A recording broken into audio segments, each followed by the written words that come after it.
What keyword ranking strategies are you currently using? The entire goal for ranking is how many orders can we possibly get through that one specific search term. Now, I know there's a lot of talk in our space around like, oh, target like long tail search variations of the keyword and all that stuff. That does help. It's not going to have the most impact. So the most impact for any ranking keyword is going to be getting orders specifically through that search, getting a lot of orders. So we don't just want one, we want a lot. And also making sure that our click-through rate and our conversion rate are really high on those key terms. So I'll be honest with you, the biggest impact on ranking you can have is really by picking the right keywords. So if your question was, how do I figure out what keywords do I rank on? I would say like look for things that you can afford to spend a lot, i.e. you're not losing money, meaning ACoS isn't like so crazy high that you can't afford it. You want to look for things that you have really good conversion rates. Bonus points if you have good click-through rates here, but I would go for conversion rates over click-through rates. And then you just want to like put money towards that. Now, if you say, how do I rank on this specific keyword, then that question is a little bit different.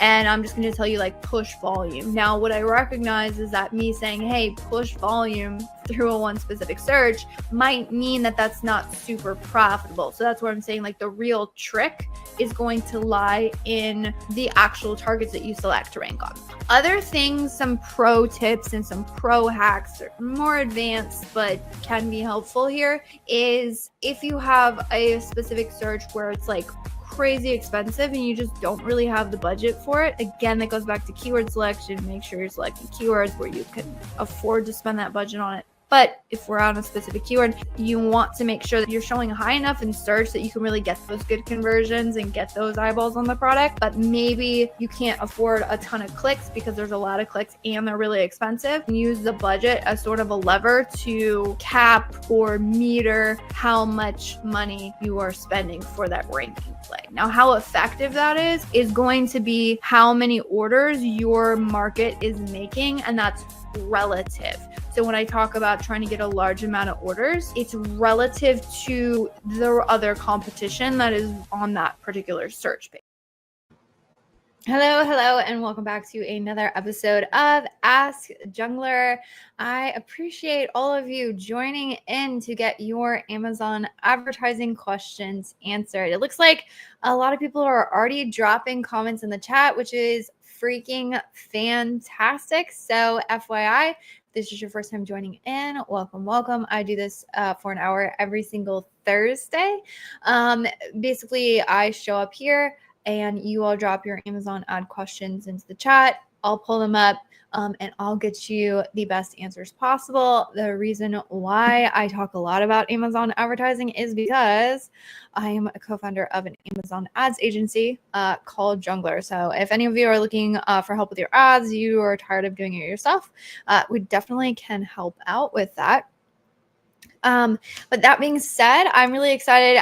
Today, let's just get right into questions because I'm seeing a lot of them flow into the chat, which is fantastic. Just so you guys are aware, a lot of times on these, like what happens is we get a lot of questions towards the end, and the last couple times I don't think I've been able to get to all of the questions. So if you do end up having an Amazon ad question, or if you've already asked a question and you are looking for, like, you have a follow-up question or more questions, make sure you drop them into the chat. Drop as many as you want. I'm just going to go through them one by one. So it's definitely a first come, first serve. And if you're dropping your question right at the end, we may or may not have time for it. So just make sure whatever questions you have, get into the chat. And with that, we got some awesome questions. So product targeting exact is performing well with 15 orders with a 32% ACoS, mostly from the rest of search parameters. It has 14 orders. How much should I optimize it? Should I launch another campaign for the same product with expanded targeting? That's a fantastic question. So if you are happy with the performance, Providing budgets not running out. Now, by the way, if you have a good performing campaign and budgets are running out, the easiest way to maximize performance is just like give it some additional budget. I'm a huge fan of like, an extra $5, $10, $15, $20, like just increase it up. But if that's being said and you're not seeing that the budgets are not running out, then in this case, you could try and go more aggressive. But if you're kind of happy with a 32% ACOS, and like you said, it's working better in rest of search placements, then you can add a small placement percentage to the rest of search. So when I say small, I'm talking about, I don't know, 10, 20%, just see. I'm not a huge fan of like massive jumps in the placement percentages. There's some people who disagree with me. There's all these kind of really complex formulas you can run to identify, okay, if this is my bid and I want to hit like a XYZ ACOS at this placement, this is what the placement percentage needs to be. You can definitely run those calculations. There's nothing wrong with them. But in our experience, not everything's always a one-to-one. So we're a huge fan of like increase slightly, check performance, increase more. So if you wanted to maximize it at all, I would look at doing a small placement percentage on rest of search. And then your question about launching another campaign for the same product and expanded ASIN targeting. Yes, I would absolutely do that. So Amazon advertising is, I won't say game, but it's kind of a game of seeing what's working really well. And then you say, how do I do more of it? Right. So one way that you can do more in this case, of course, is that placement percentage, or maybe testing a little bit higher bid, or like I said, budget. That's getting more out of what's already working. Well, another factor of doing more is, okay, what more like this can I do? And so your thought of, hey, what if I take this and I launch it in expanded ASIN targeting? So the algorithm will go out and find other ASINs that are similar to this one and show me on those product pages as well. That is a fantastic way to approach it. I would 110% recommend that approach. All right, another good question. So you targeted the search term water bottle in broad match, got 116 clicks, 2 orders, 162% ACOS from the search term, negated water bottle and exact. Is it right to negate the same term you are targeting? Yes. In this case, it is, I would say that's definitely the correct call because this is a broad match. The only reason why I wouldn't negate, like, say the same term is like, say it's an exact match, right? Specifically exact match in sponsored product ads, because in that way you're just like effectively pausing the campaign, but you're pausing it through a negative. It can flex because there's no additional search terms that one specific keyword can like go out and find because it's an exact match. But this case, you specify that it's a broad match, which means it's still going to go out and find additional search terms. What you're doing here is getting rid of waste, which is always best practice. Another question's popping in. What should I do with campaigns that a 60 to 80% ACOS on Prime Day approaches? So I lower bids, but if I raise bids during the event, I might not show at all. I'm a bit confused. Yeah, so in our Prime Day strategy, what we've tested and we've adjusted over the past, say, like 2 to 3 years, is we focus more on budget increases than bid increases.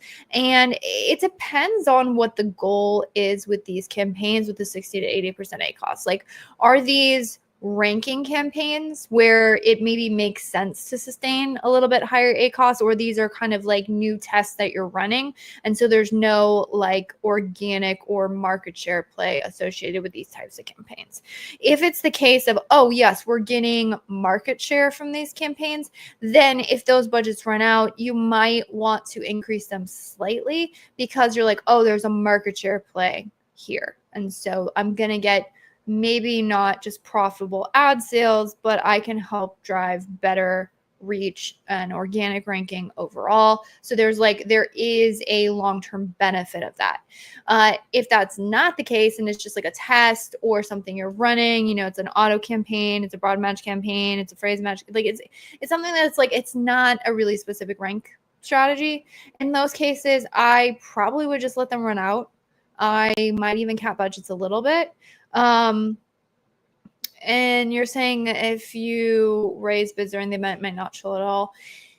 Yeah, I mean, that's the thing, right? Like, I just got off a call with a brand, and basically what we're doing is we are going to start focusing on efficiency. We recognize that we're going to sacrifice sales to do that, but the brand is at a position where just like efficiency, meaning lowering total ACOS, is just like what we need to do right now. They've had hiccups in their catalog, a ton of stuff they're dealing with on that side, like listing getting shut down, all kinds of issues with inventory. And so there's more factors than that, but those factors have hindered like sales growth. And for right now, because they have a seasonal account, and so we're going to be shifting, through the summer and then into fall, like we'll recalibrate at some point. But for right now, we're focused on that. So when we had our discussion around Prime Day strategy, it's like, hey, look, you know what? We're probably going to run out of budget on a lot of things, and that's going to be very intentional. The one thing, unfortunately, the Amazon ad platform is not great at budget pacing, meaning like they'll just kind of spend it all up front.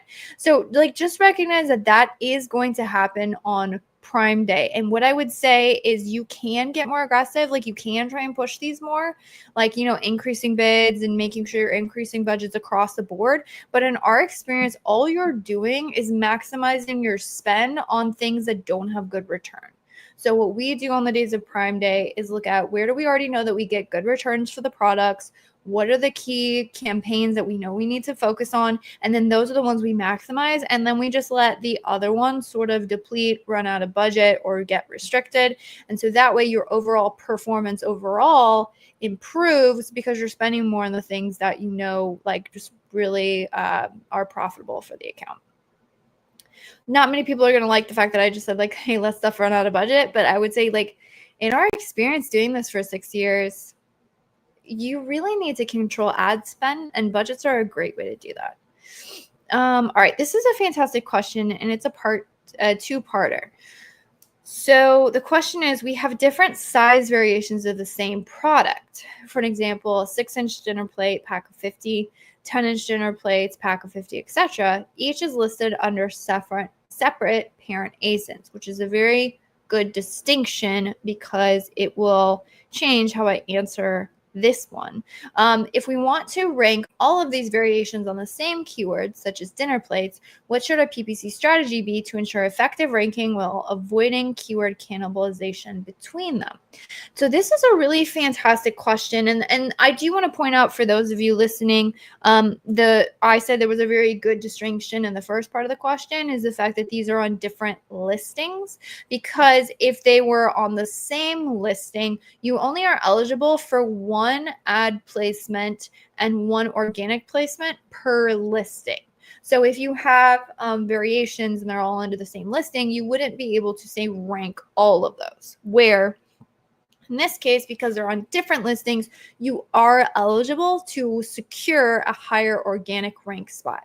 And here's what I say, like, a lot of brands will overthink this. So the first thing that I will say is you will technically be competing against yourself in the term of you are going to get in the terms of impressions, right? Because if you think about it, like let's think about the search page and all of the individual placements that you could possibly show up for your ads on that search page. Well, if product number 1 wins spot number 1 and then product number 2 gets a little bit down the page, they're technically competing for that impression and that click. But that being said, you are not going to increase your own cost per clicks as long as the products are being advertised through the same ad console or campaign manager. Now, there are some brands who actually will have separate accounts, and they might have, like I've actually seen this where they'll have basically the same products, or sometimes it's even the same brand with like a different logo slapped on it, and there are competing. In that case, because there's no association between those two individual accounts, you would actually be driving up your own cost per clicks and bidding against yourself in the ad auction, which that's something to be very well aware of, and it's very difficult to navigate, i.e. near almost impossible to navigate. But in this case, if they're being advertised in the same account, you will not drive up your own cost per click, although one may show higher than the other. Now, that leads us to the second part, like the second way to approach it. It's like, okay, so then how do I know which one I should show higher for and which one I should show lower for? So you actually can still treat these as separate product launches. So, when you like are launching one product in a specific, category, you're like, okay, this is the performance of this product on this keyword, and oh wait, there's more potential to rank on this keyword because the conversion rates are higher, and all of those calculations and things that you take into account when you're sort of doing a product launch in different categories, you can still approach it. And that's honestly what I would recommend approaching, exactly like this. I've seen this before. One of your products is going to just perform better and have a better chance of ranking higher on a specific search page, is what it is. Even if they're relatively the same product, one's going to convert a little bit higher, one's going to have a better click-through rate, one might have a little bit more relevancy from the algorithm to the keyword, and so you might be benefited with like lower CPCs on one. I would say just manage them as if they're two completely separate launches, and that will naturally lead you to pushing harder. Like, so then the one that's performing better will naturally, you'll be more aggressive with and should rank higher. And the one that maybe the performance isn't as great, you know, you may be doing some adjustments. Maybe it shows lower down on the page because you will naturally optimize each individual product depending on its individual performance. And so that would be definitely the way I would go after this. Good question on Prime Day strategies. I'm sure we're going to get a lot of questions on Prime Day strategy because it's coming really, really fast. We got till next week. I've been having so many discussions with brands around Prime Day and strategy. So if anyone has any questions around that, feel free to drop them in the comments. But the question is for existing day parting while Prime Day approaches, also during 4 days. So like, I think that's the question. So it sounds to me, if I'm reading that correctly, it's what do you do for existing day parting while Prime Day approaches and also during the 4 days? I would turn it off, actually.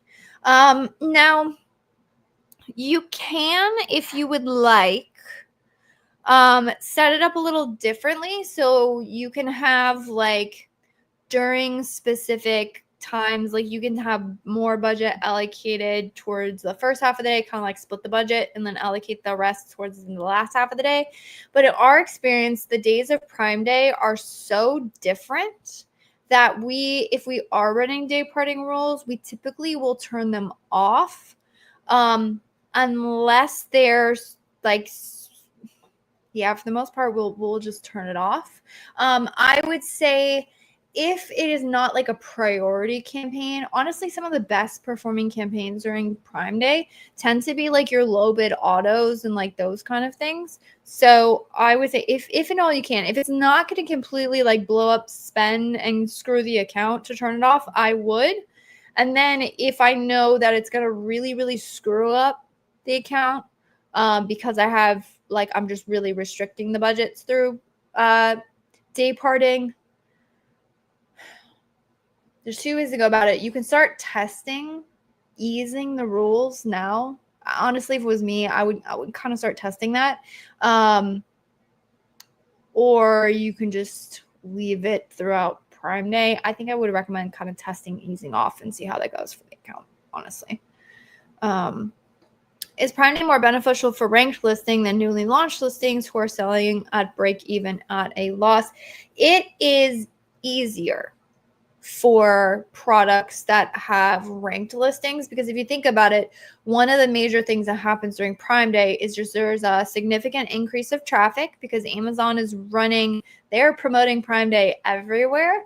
And so they're really driving traffic to their platform. And because the traffic is sort of like primed to buy, you often see much elevated conversion rates. So more traffic and more of that traffic is purchasing, which is always a great whirlwind for increasing sales. Now, if you already have places that your product can be found without having to pay for that visibility, then yes, you're going to have a much bigger impact and benefit. But that doesn't necessarily mean that you can't get any benefits if you are just launching a product. What I would say is that the best performance typically comes from ad accounts that have done adequate testing beforehand, meaning you know what campaigns work, you have an idea of what keywords work, you know where you should put your budgets, and then the days of Prime Day is simply doubling down on this. You're like, I already know that this is what works. With the accounts that I've seen like really struggle Here is where it's like, dang, we don't have anything that's converting. Like, we're still struggling to find ways that our product can convert well. And I'll be honest, on those days, it can be quite difficult. But providing you have a pretty good, robust ad account, you should be good. Hey Liz, curious if you want to catch all low bid campaigns or broad and or phrase exacts as well. Otto, I heard you mention low bid, broad, and passing, and has me wondering, is there, okay, no, I'm making sure that you didn't have a second part to your question. Yes, I'm a huge fan of catch-all autos. Huge fan of low bid broads, a huge fan of running phrase and exact match and kind of all of the above. Here's what I've seen. So there is where you can get into trouble with broad match is when you have you're getting really aggressive with it. Because if you think about it, if you put a high bid on, say, an exact match, you're telling Amazon, hey, you can spend more, but I only want you to spend on this specific search term. Like, only when this specific keyword is searched, am I willing to be super aggressive?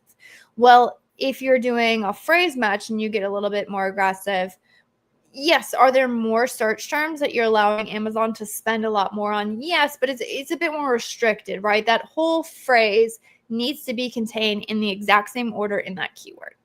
Now, when it comes to broad match, the potential of like how many different searches you can be getting aggressive on is like pretty exponential, because if you think about it, in broad match, the order of the different root words in that keyword can be swapped. You can add more words at the front and the back, or even in between those words that are getting all jumbled and swapped around, which already creates kind of like an exponential increase. And then add into the fact that, I say recently, but I don't remember the timeline, if it was like 6 months, maybe even a year ago now, Amazon also allows broad match and sponsored product ads to pull what's called like related keywords, which means that, okay, so say you're advertising on the keyword sneaker, you can actually show up on running shoe, right? Kind of related, kind of not, but like, again, they're just like exponentially increasing the amount of things. So if my average cost per click is like 75 cents and I put a $2 bid on a broad match, that thing is going to spend. And so I have seen a lot of people on LinkedIn or, just talking about like, oh man, I love broad match and it works so well. Yes. Low bid broad match, chef's kiss, fantastic. Love it. Getting aggressive with broad match, I have seen come back to bite accounts hard, so hard. And the scariest, the worst impact I have ever seen of high bid broad match in an account is after the end of Q4. I can't tell you how many accounts I have audited in January where they come to me and they're like, Q4 was doing amazing. Like, we were just crushing it. And then like all of a sudden our ACoS like tripled overnight.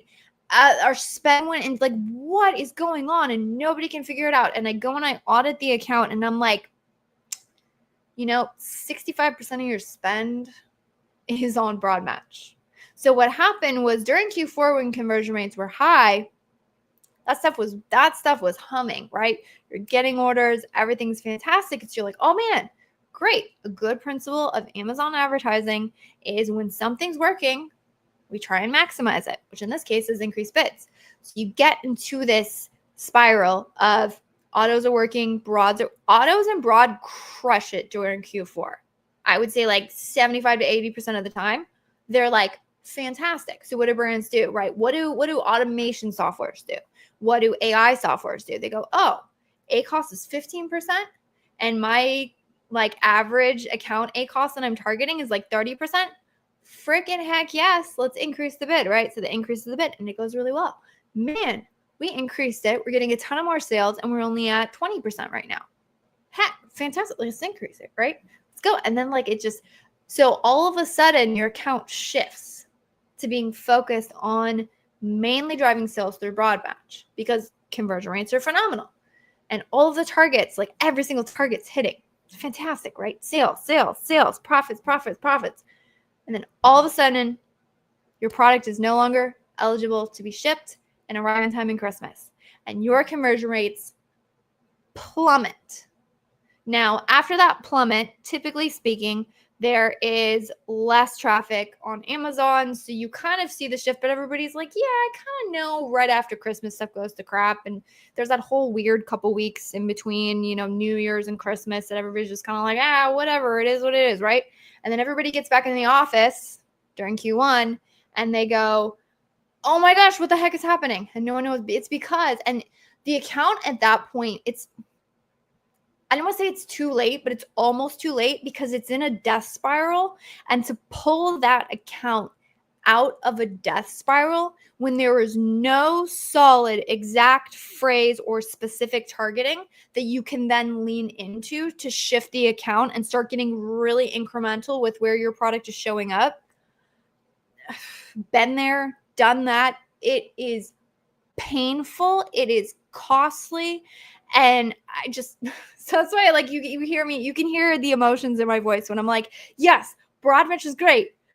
Keep those in check. Use your bids to keep those in check. I don't care if the ACoS is like 10% and you're up to like a $1 bid and you're like, jack that. Do not jack it up. You will be tempted to. Do not, because when performance shifts, when things shift, you're left in a death spiral, and it is brutal to claw your way out of that. So that is my rant on that. So do I love them? Heck freaking yes. Do you have to be very careful with not destroying an account by shifting too much to an ad structure that's like that? Yeah. All right. Sorry, I will get off my soapbox. I appreciate everybody letting me rant, which, by the way, okay, it looks like my mic, but by the way, my mic dropped out last week. We're fingers crossed that shouldn't happen again. But if anything happens, like, please let me know in the comments, or if you can, please thumbs up like this. Not because I'm trying to beg for likes, but because it is helpful to the algorithm. So if you're getting value, that would be helpful. Like, share, comment, all the things. Although you get something out of commenting because you do get an answer to your question. All right. Question on out of stock. Hello. After I see out of stock, I see a poor conversion for my main keywords. The competition did not increase. However, I'm struggling to convert as before. Any thoughts? Yes. Unfortunately, it's common. That's what I'll say. It's common. A couple of factors in this. One, sometimes, so an example would be, yes, something in the market didn't take a major shift, but it could be that some of your competitors might have done some price testing. One or two of them might have done an image retest.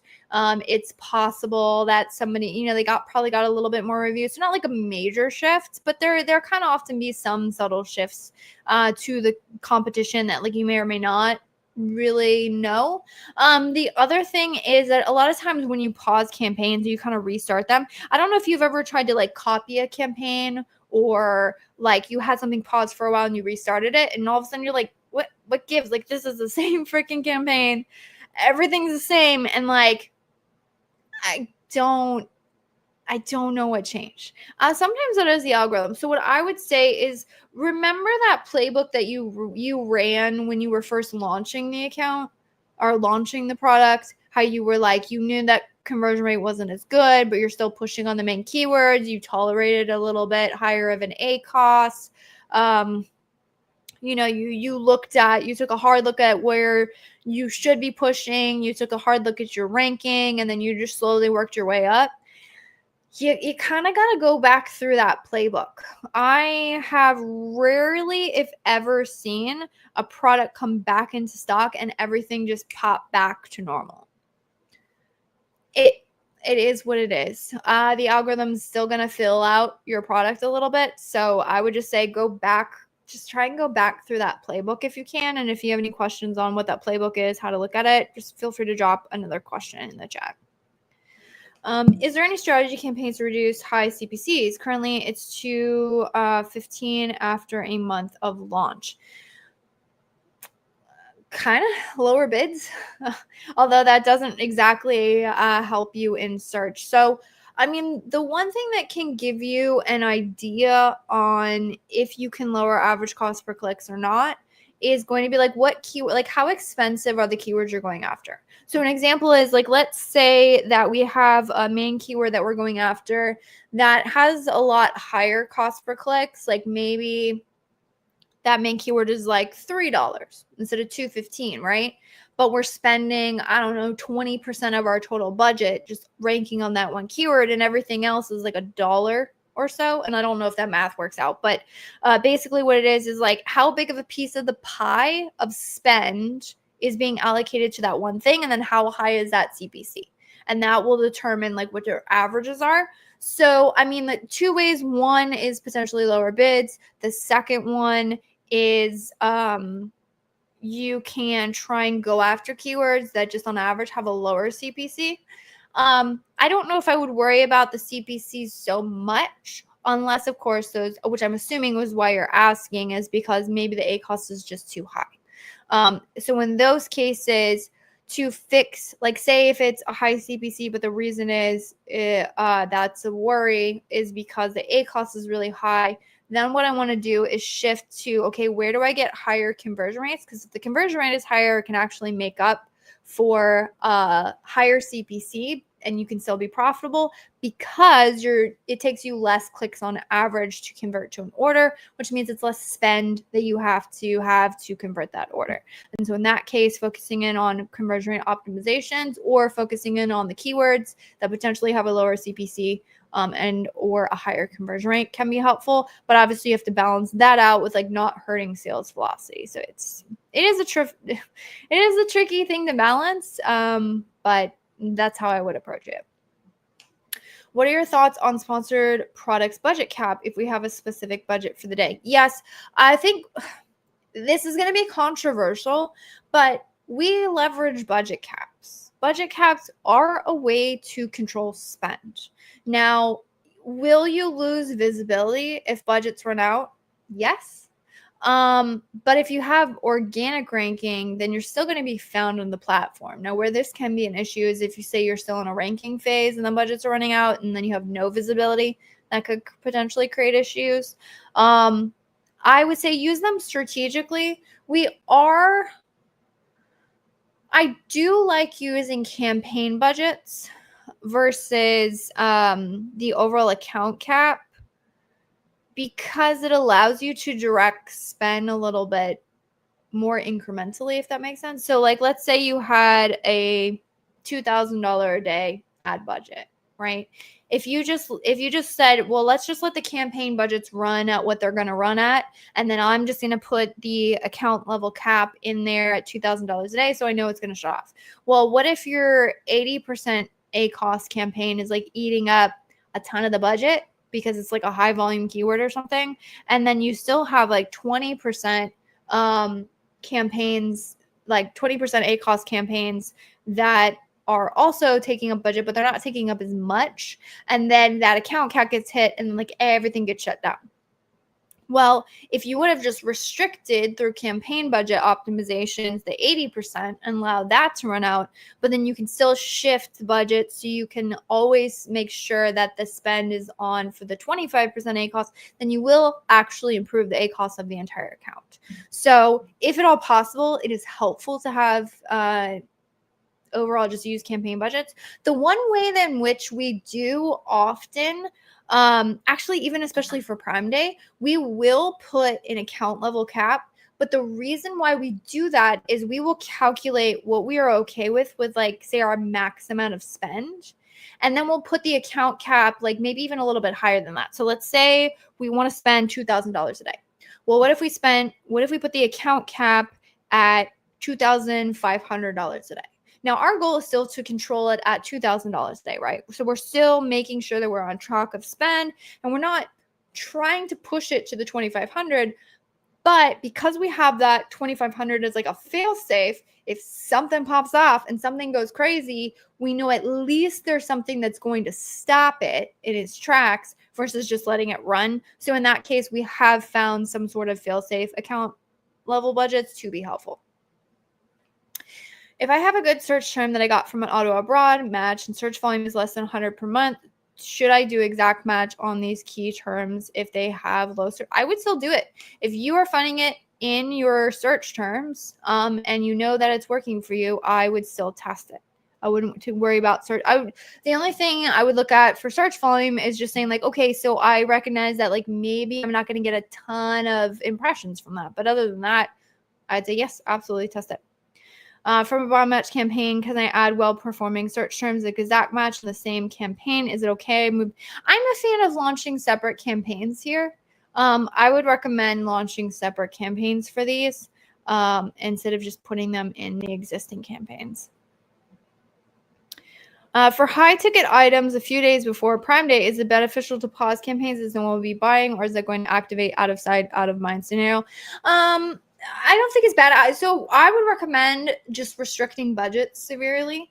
So like say you are spending $20 a day on a campaign budget, like just maybe restrict it to like 5 or 3 or something ridiculously low. That's what we call, there's this thing that we call soft pause, which is like we're essentially pausing through restrictions of spend, be it budgets or bids, but we're still technically keeping them active. I don't know why, but for some reason we found that works really well. So if you really want to cap everything, you can put like say dollar budgets on everything. And we found that to be very useful. What do you do in terms of placement modifiers during Prime Night? Currently we have aggressive placement modifiers in place, which will help us win good sales and ACOS. But I think during Prime Day, it can disbalance the whole situation. Not sure what to do. Fantastic question. I would definitely go through your current placement percentage settings and really look at performance recently and say, like, does this still make sense? There's a lot of accounts that we'll get into that have like really crazy placement percentages and like they're not routinely checked. I think you're on it. You should be on it. And so if you are like regularly checking where your placement percentages are and like do they still make sense and then recalibrating or adjusting them, then I would say just do that. If it is like, so here's my dilemma. I don't like making major changes to ad accounts or ad strategy going into such a critical days as Prime Day. And so for that reason, I would say make sure you are adjusting for what's working. And then the other thing is we have 4 days of Prime Day now. So you can run them the first day and then recalibrate for day 2 and recalibrate for day 3. If it were my account, that's how I would approach it.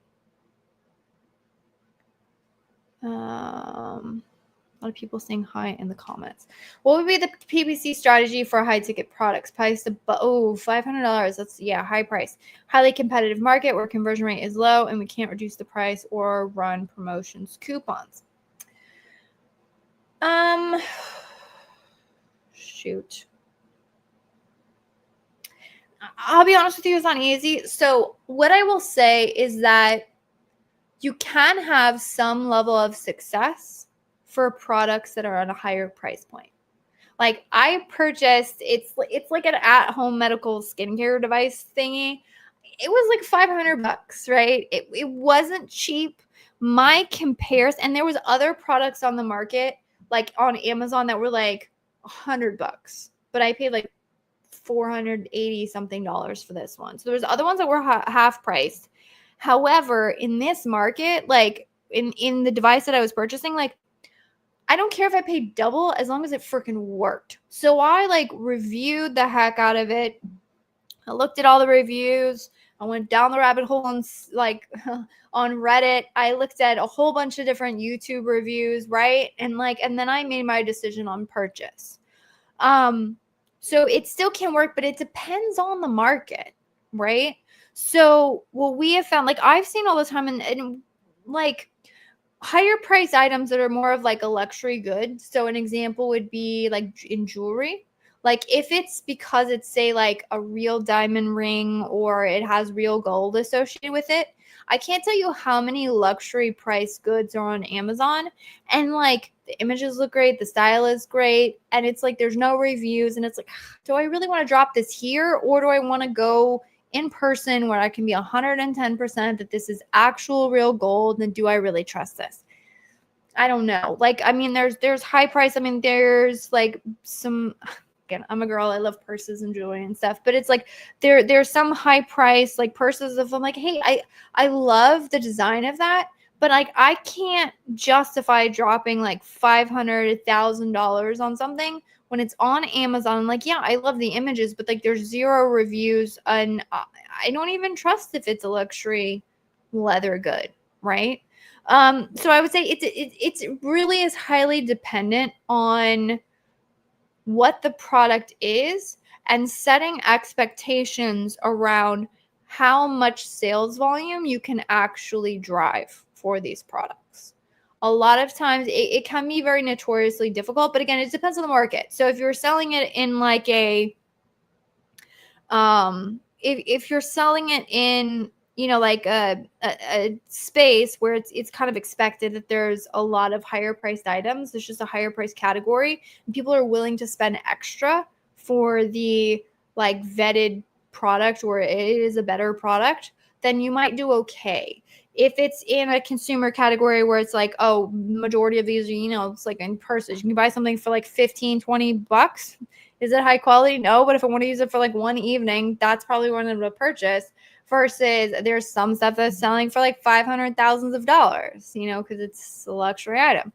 The amount of people who are going to be willing to do that, or even have the means to drop, something on that, it's going to be much lower. So in terms of what the ad strategy is, circling back to ad strategy, you want to identify where shoppers are willing to spend a little bit more. You can do this by looking at Search Query Performance Report. Will tell you the average price point of products that are purchased within that search, and something called Product Opportunity Explorer, which if you're not brand registered, I don't think you have to be brand registered for that. Or maybe if you do, it's just like a brand in general, not like that one specific brand. But Product Opportunity Explorer will also show you where there are products that are like a slightly higher purchase price on specific searches. So I would say look at that. And then just also know at a lower conversion rate, it's going to take you more clicks on average to convert to an order. So when evaluating date ranges, you want to look at longer dates of data. So instead of looking at, say, last 7 days, last 14 days, I'm looking at last 30 days, last 60 days, depending on it. That's general strategy. So duplicating some of the campaigns that before going out of stock may jumpstart the PPC. You can try it. You can try that. In our experience, it's most likely going to be pushing on bids to just try and show higher in search. And just kind of, again, running back through that playbook of what was I doing when I first launched the product, and how do I adjust the ad strategy I'm running to be similar to that. All right. Do you think exact top of search is less effective now? If yes, what is working? That's a good question. I would say it depends on the product. Highly dependent on the product. Now, what I will say is I will push back on this narrative that when it comes to ranking, that top of search is the only way, and everyone should be so focused on, top of. Actually, this product we're kind of struggling with recently, to be honest, and the one is because like this product crushes it on product pages. It like only converts on product pages, and it only converts in product targeting. And we are not throwing everything at the wall, but we are doing test after test after test after test after test in all of these different search terms. And what we're finding is like this product just does not freaking convert on keywords, unfortunately, which sucks because in our experience, that's the most effective way to drive organic ranking, is to get a crap ton of searches through a specific shopper search. In this case, so running top of search placements, because what we found is like even when we run keywords, even when we have healthy top of search impressions and clicks, it doesn't convert well top of search at all. And if we went after top of search, it would just be like throwing money away. And that being said, I evaluated another brand, which is a supplement brand, which, as you can imagine, top of search is insanely expensive in supplements. But when we were evaluating, I'm like, dude, you already have a good conversion rate on this product. It's like 15% or so on conversion rate on the product, which is pretty healthy for supplements. You can go higher, but I mean, it's on par with category averages. But like when you show up top of search, you have like a 19% conversion rate, which actually is over and above what the average median is in the category. So it's like, dude, top of search crushes. And even though cost per clicks are higher, because we're offsetting the higher cost per clicks with the higher conversion rate, well, we're actually getting better ACoS top of search as well. So I would say, like, is top of search less effective now? I don't think I would agree with that statement. What I have found is that how I would probably rephrase that is that top of search is not a silver bullet, but to be honest, it never was. So it's highly dependent on the specific product, and it's also highly dependent on the individual campaign, because some campaigns so I would always take it on a product by product and a campaign by campaign level. To be honest, it makes good headlines. It makes good content. I might have put out a post or some content kind of talking around the same thing, or maybe some of the similar screenshots, but like the post that you see and the content that you see that says like, oh, look at this account and let's take a look at everything and let's just say like oh wow, top of search was great, right? You're looking at the entire account, which the larger the brand, the less your account level metrics actually mean anything.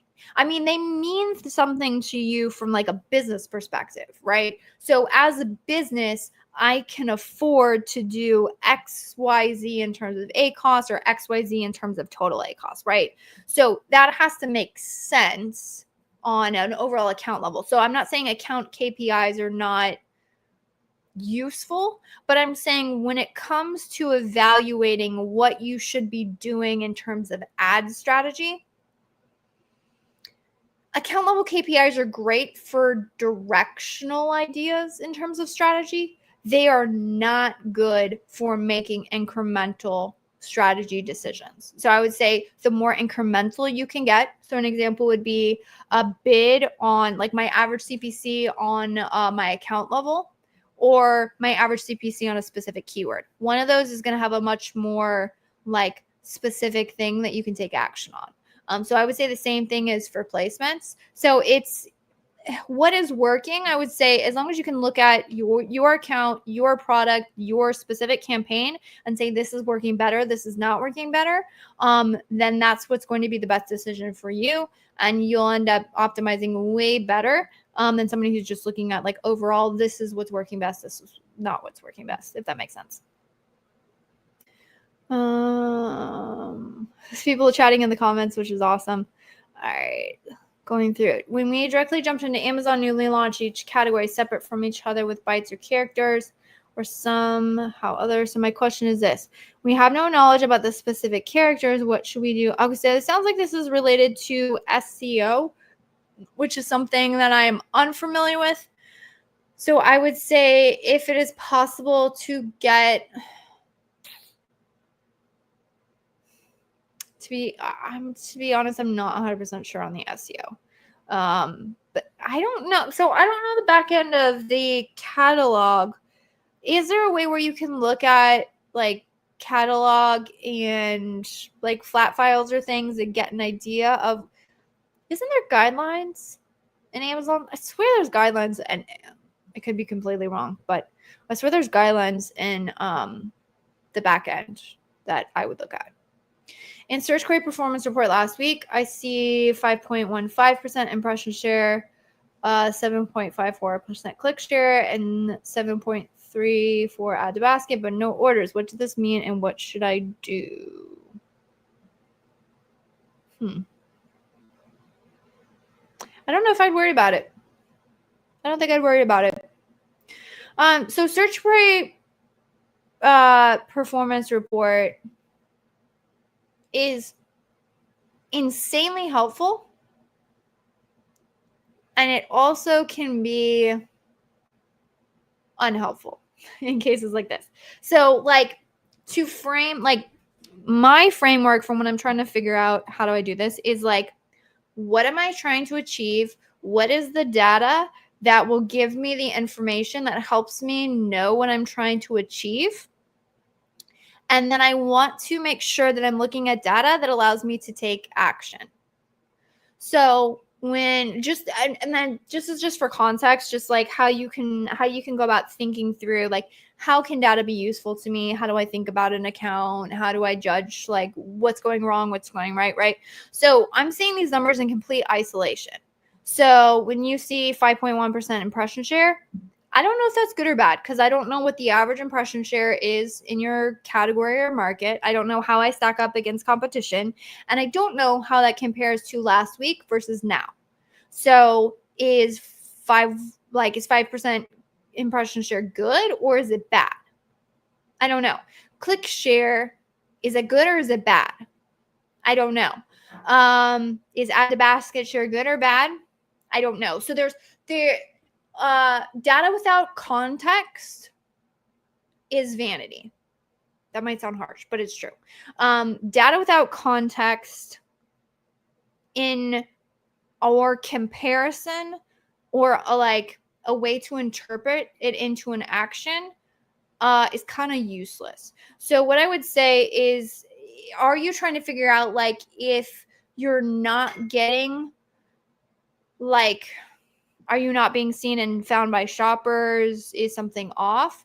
I would much rather look inside ad console and say like, are my impressions up or my impressions down? Are my clicks up? Is my click-through rate up? Is my click-through rate down?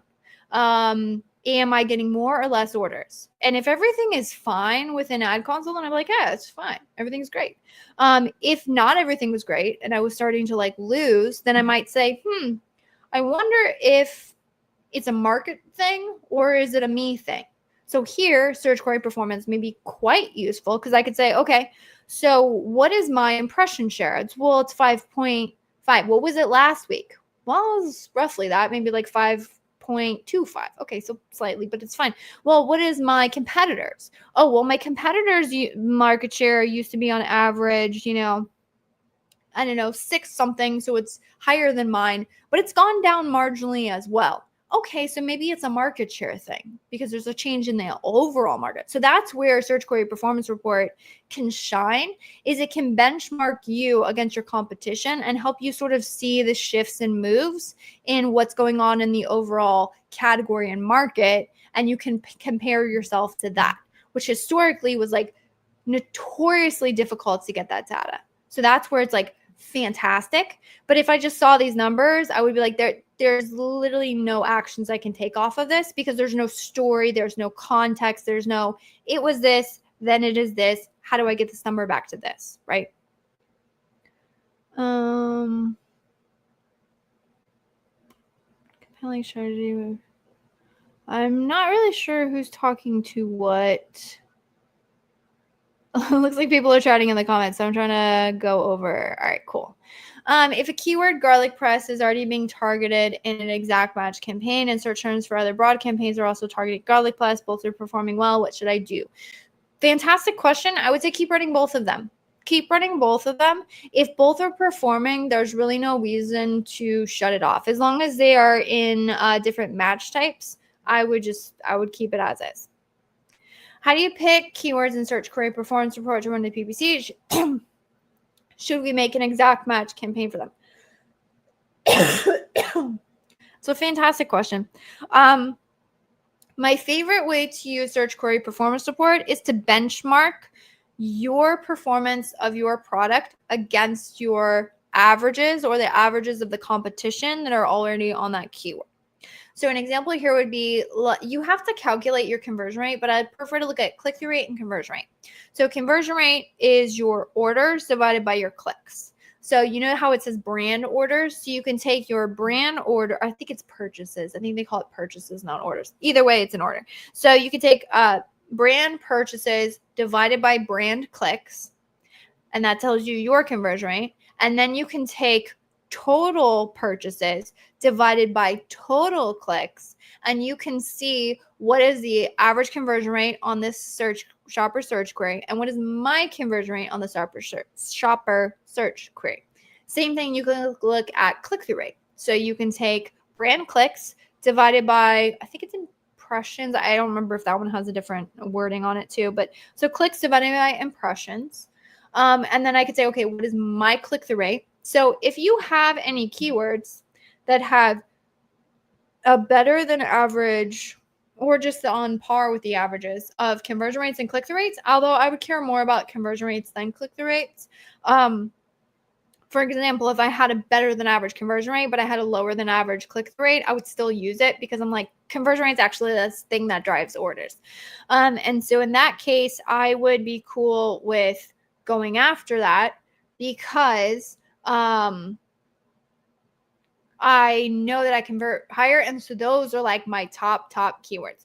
Another fantastic way that I love to validate stuff is if I'm already running things for ads and I'm trying to figure out, like, because I can see what is doing well in my account and my PPC, but validating that with, okay, can I go find that search query in my search query performance report?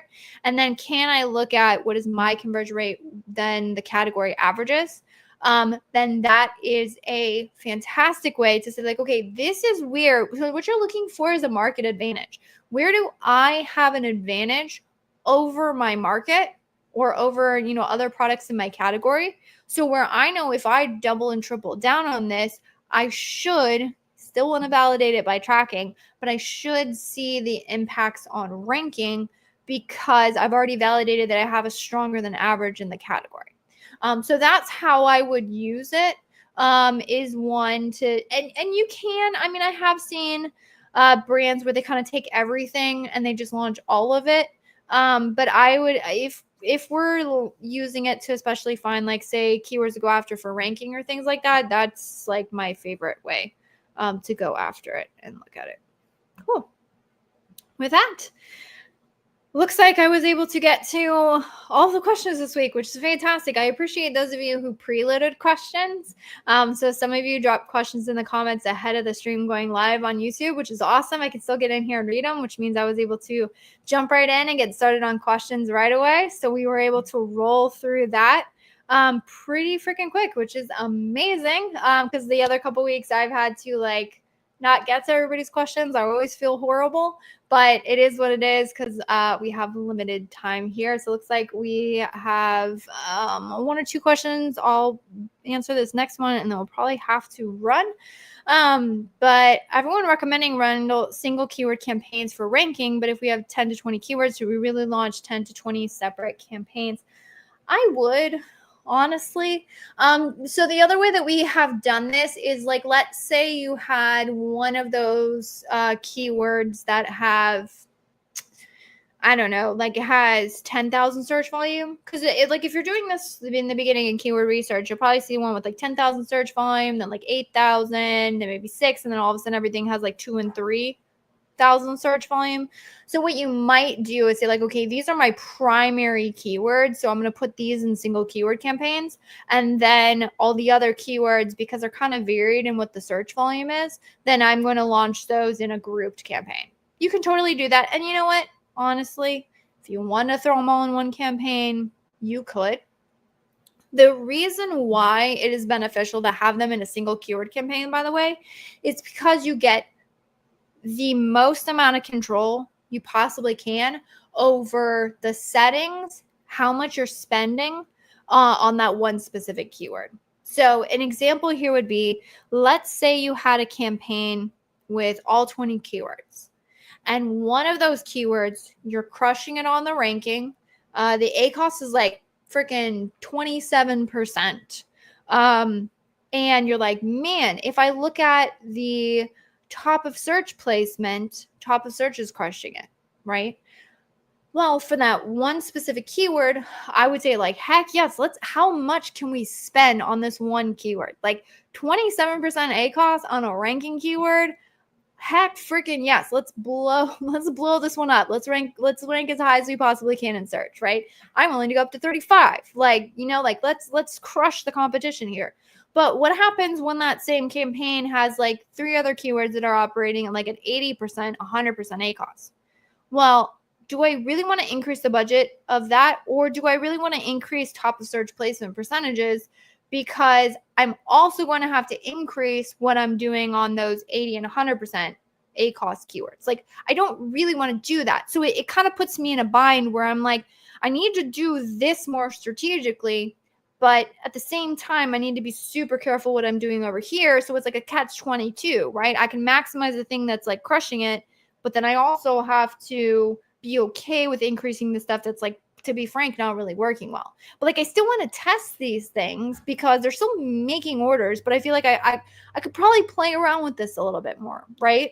And I have no control over where Amazon wants to put the budget. Because let's say those other keywords that are 80, 100% are also the ones that have the most search volume on them. So they're just getting a ton of searches and clicks. And you're like, man, all the budget's going over there. But like, I don't want to spend the budget there. I want to spend it on the 20s. So that is the benefit of doing the single keyword campaigns, is you don't have to worry about not being able to, to get in there and get incremental. And because we're talking about ranking keywords and how incremental and how specific you want to get with how you are controlling and adjusting those things, because they're often very expensive, and oftentimes a lot of budget goes into those keywords, and you have to be really, like, you really need to micro adjust for the best performance.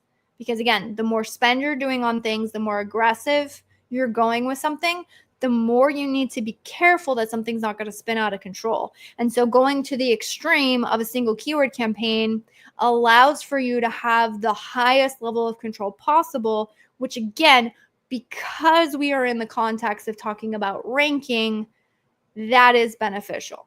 Now, I completely get what you're saying. Like, holy frick, 10 to 20 campaigns? Are you kidding me?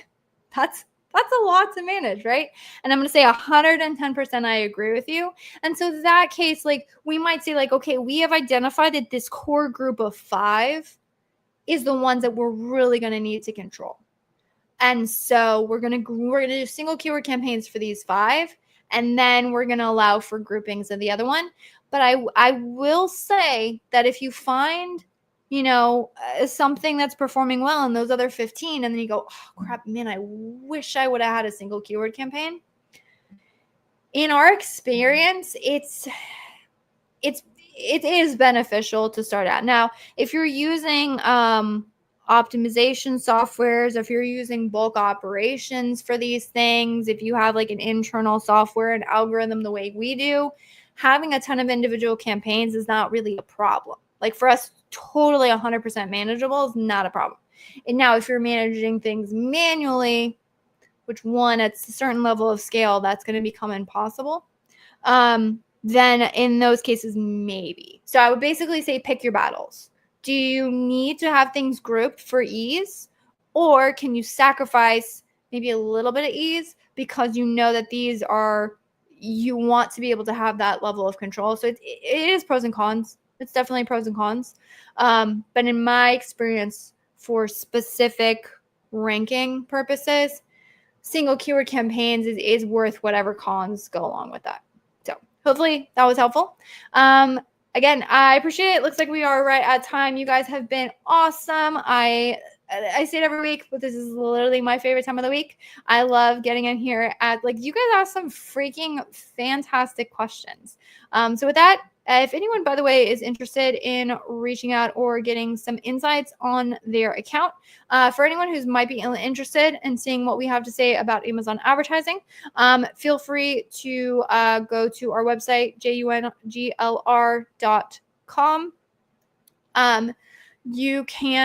We do offer free audits for brands who are potentially interested in working with us. Although I talked to someone today, I'm like, hey, look, I'm not going to hard sell you. I promise my goal of the audit is to blow you away. And you can be like, oh my gosh, this is insane. Please, yes, do it for me. But that being said, we don't hard sell. We just add value and hope that it works out. So anyways, you guys have been awesome.